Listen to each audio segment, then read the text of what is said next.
Hi everyone, I'm back with another video from the Season 28 PTR. This time I want to talk about the Natalya rework in more detail, show you the mechanics, and also give my own in-depth feedback for this. So I already uploaded my other video with this T16 Natalya strafe version, and I didn't really say much there, and I was mentioning I was going to make another video, so here we are.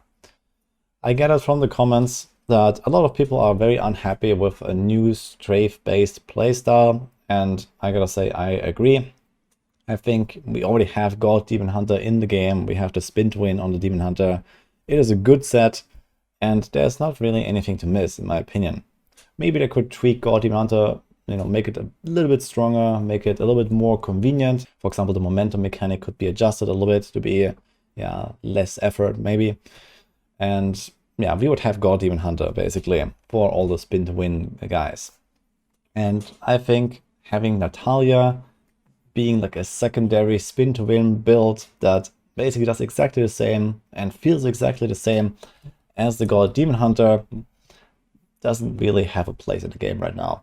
So you can see this here in action. I'm doing a GR 140 without the potion buffs on the PTR right now. It is a very strong set. It's not really any match for like Tarasha Wizard right now, for example, but it's overall good, in particular in farming, because it's very fast. You have infinite discipline, you can spam into smoke screen, shadow power, and you lay these traps automatically under the target here, as you can see, and then they start zapping and everything melts.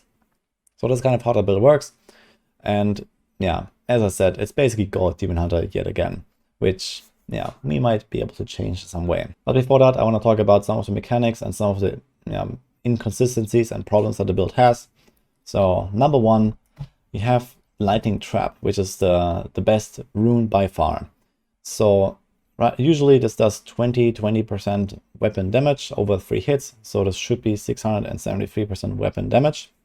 But because you get the Scatter rune from the Tragul coils, this is actually overwritten by the damage of the Scatter rune. So this one usually does the base damage, which is 1160% weapon damage, which is like 70% more than the Lightning rune or something. And you actually do 1160% per zap 3 times per spike trap on the ground with the Lightning rune. So this is one of the reasons why the Lightning rune is by far the best, which is also like the least cool option in my opinion. So every time they pop, you see like this lightning zaps between them. There's not really like any cool effect. There's not really any cool explosion that goes with the spike traps in my opinion. This is like what they used to be. You have like these massive explosions and boom, boom, boom. And I believe that somehow this lightning rune should be killed and we should play with some of the other runes. This would also open up potentially more variety in builds, because there's, for example, custom trigger rune that allows you to detonate them with hatred generators, while the other runes all detonate with hatred spenders. So you could also have certain setups where you choose one or the other trigger, and they have kind of comparable damage, as you can see here. This is 1900%, this is 20% again, and you have like this immobilize here, this is 1930. So they're all pretty close in power, basically. And then you have the lightning rune, which is just like 5 times better right now.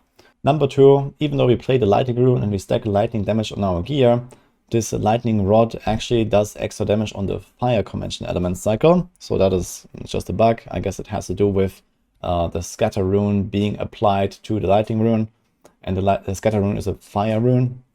So when we have to stack lightning damage on the gear, it does fire damage, so to say.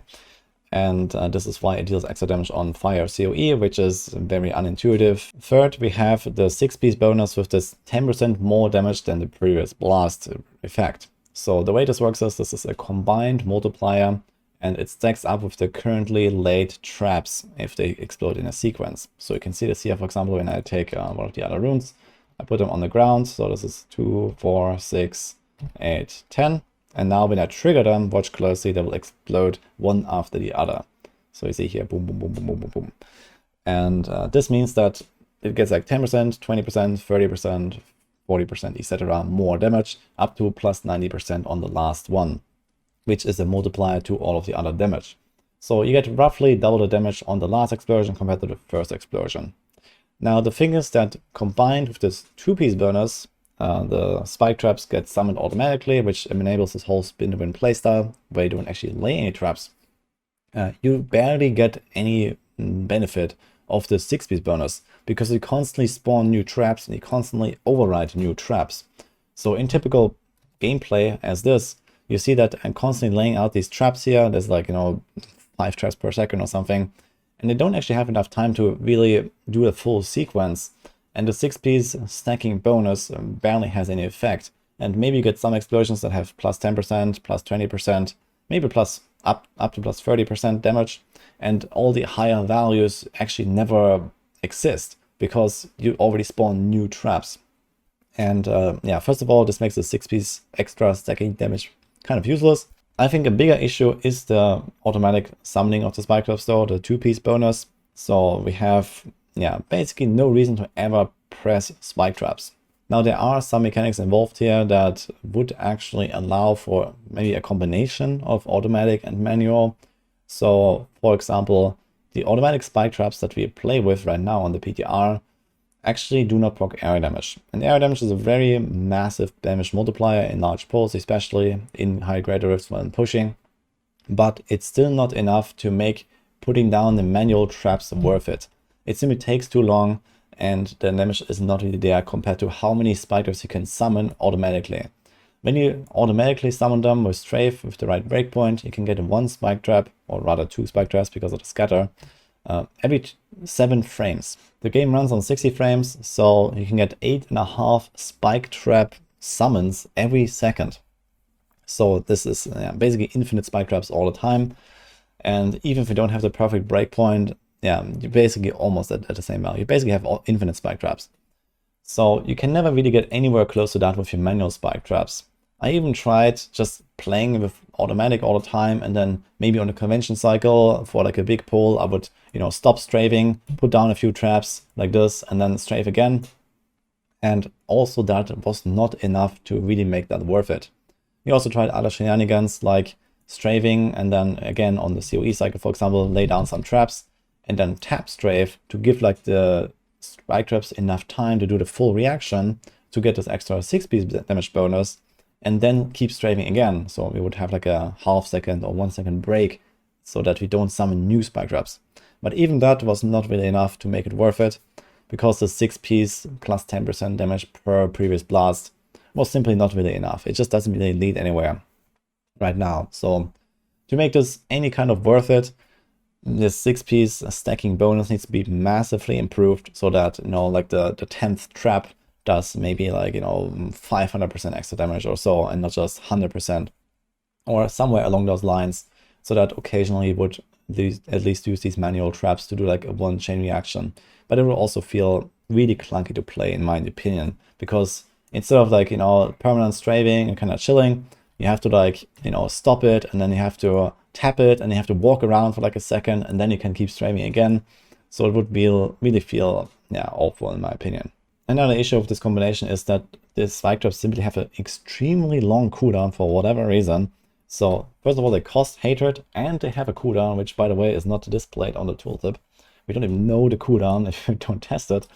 But either way, you see how slow they're coming back, and now we have a bunch of cooldown in my build here. I have 40% cooldown reduction. Look at this. Look at this. Like, you cannot use spike traps manually at all right now, even if you tried. So it's just so bad, and this has to be changed, in my opinion. I think in general, this whole trap playstyle would make a lot more sense and be a lot more fun to play if it was a bit more slow-paced and effectively mostly or entirely manual. So I wouldn't even mind removing this automatic spike trap stuff at all, and then making the spike trap skill the centerpiece of the build. So, I want to walk around, I want to, put down the traps under the enemies and then blow them up, have like this big chain reaction, and you see like little nuclear bombs going off basically. And then the elite just pops, this is what I want to see. And I definitely don't want to play with the lightning rune, in my opinion. The lightning rune just doesn't feel great. It just randomly zaps around. It doesn't really look awesome. And yeah, it doesn't feel good either. I think these explosions here, especially with the choice between custom trigger and one of the other runes that, either trigger on a generator or spender, would open up some variety here and make the build feel way better. And personally, I gotta say that I'm not a fan of playing a trap build that does not use caltrops. I think this is pretty much mandatory for such a like fantasy of a build. Like, why are there no caltrops in this build? Why why do we not want to use them? I don't know. I think this perfectly goes well with such a playstyle where, you know, you set up the traps, you know, have like your like minefield here, and then maybe put a caltrops here, and you lure in the enemies, or maybe just, you know, go to the enemy and put it on them, depending on, you know, if you're farming really fast or whatever, how the fight is going. But I actually tried such a playstyle. I tried to imitate such a playstyle, basically not strafing at all. And I was like, you know, running around, putting traps, putting caltrops that hypothetically would give me maybe some kind of damage buff or some utility effect. And it felt pretty cool, actually. It felt really like, you know, I was like dealing with the enemies on my own terms, so to say. I was like a trapper. I was kiting them in there, and then I would blow them up. And that was really unique, and this was really something like an innovation of a playstyle in Diablo 3, in my opinion. Obviously, this would be more slow paced than what we have right now, but it would also allow the build to be way more powerful than it is right now. Like, if you have this, you know, cost of being slow, then you can give it like massive damage. You can give it like really satisfying nukes. Imagine, for example, a playstyle where you have no cooldown on the spike traps, and you can kind of figure out your hatred cost somehow, and you just keep laying the spike traps, and they keep detonating in a chain reaction like this. Like, let's say you trigger this chain reaction, and then you keep laying new traps that also start chaining this 60s bonus, and they get higher and higher damage, so that, you know, as you spam those spike traps into an elite, they keep exploding, and, you know, maybe give it like a cap somewhere. But it would feel really awesome to just, you know, watch the HP melt faster and faster on the elite as you lay more and more traps that automatically blow up. So maybe there could be like some kind of effect where, you know, you start the chain reaction with the traps that you have, and then as they go off, you put down new traps, and they also start going off automatically without you triggering it. Obviously, this should go until like you stop laying traps altogether, and then it, you know, resets, for example. So I think this would be really awesome, so that you have kind of this bonus for, you know, continuously attacking, continuously trying to do something. And on the other hand, you have this active trapper playstyle where you try to, you know, walk around and, you know, kite enemies together, put them in the traps, explode those traps, and then if they're not dead, you know, you keep putting more traps, and they keep exploding faster and faster until everything dies. And this will give this build probably like some really cool like single target damage, really cool boss damage. And maybe it's going to even be like an RGK or an elite killer in groups or so, because of the stacking mechanism. Last thing I want to mention here is the chain on bolter. I think that one could be tweaked a little bit. Right now, this taunts enemies, which is something that no one really enjoys, I gotta say. So I think this taunt either should be removed, or it should be changed to something more awesome. For example, a pull. Why don't we get like a pull that can trigger once every 10 seconds, so that, you know, everything just gets pulled in there like a pixel pull, like Rance's Folly. Or maybe that would be too crazy, but on the other hand, I mean, this AoE is super small on those spike traps. You see here, maybe make them just pull in everything and, you know, boom, boom, boom. That would be really awesome as well, I believe. And this would give this playstyle something like really cool and unique for the Demon Hunter as well. Maybe there could be like a new item introduced as well. For example, right now, this build doesn't have a shoulder slot. So this is another reason why we use Strafe. Not entirely because of this, but it does help. The Mantle of Channeling benefits this Strafe playstyle the most, and there's no other shoulder that really does anything unless you go like all gold sets, for example. This would be a really good like slot to put like a new item that could introduce like a new fancy effect to this playstyle. As I mentioned, for example, bringing in the caltrops in some way, maybe get like a damage buff for enemies affected by caltrops, or you maybe get you know, this kind of pulling effect, so that this whole build actually feels kind of complete. Because right now, in such a scenario, it would basically just run with a random shoulder, and it would feel kind of weird and useless. Lastly, I gotta say that the 2-piece bonus with the extra discipline restoration is also a bit problematic. So while it is really cool to have a lot of discipline, effectively it just leads you to like spamming and or macroing basically all of your discipline skills. So if you have counters in your build, you have to like press them every second. If you have smoke screen in your build, you have to press it every second. And you have infinite discipline. There's like no thought. So I don't really want to like, you know, feel obligated to just spam everything every second, and I don't like to macro my skills at all.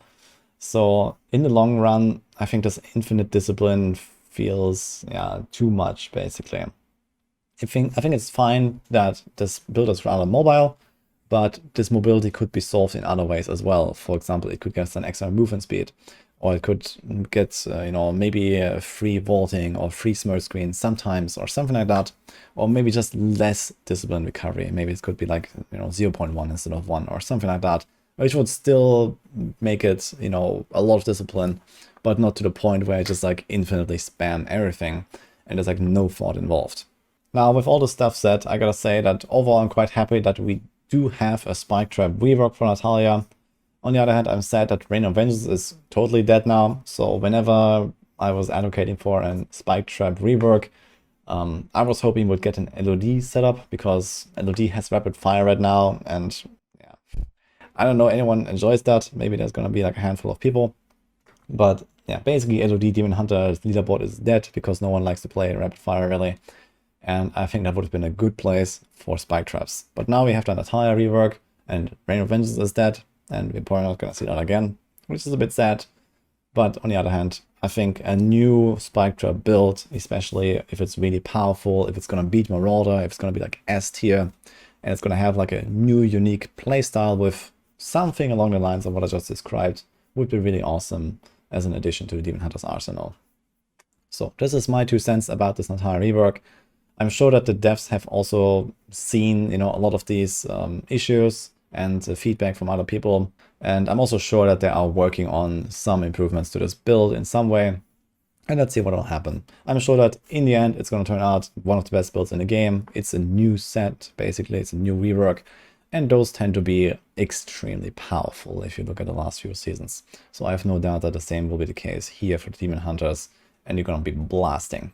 If you have any ideas of your own of what this Natalya build could look like, if you think that something would be, you know, not really amazing of what I just described, and you would have something changed, let me know. Maybe there's some cool stuff that devs could find here and listen to and make some adjustments. And then we'll see what eventually goes live. And hopefully we even get like an update on the PTR to test it first. This is it for what I have to share here for now. So share your thoughts and hope you like this one. See you guys next time.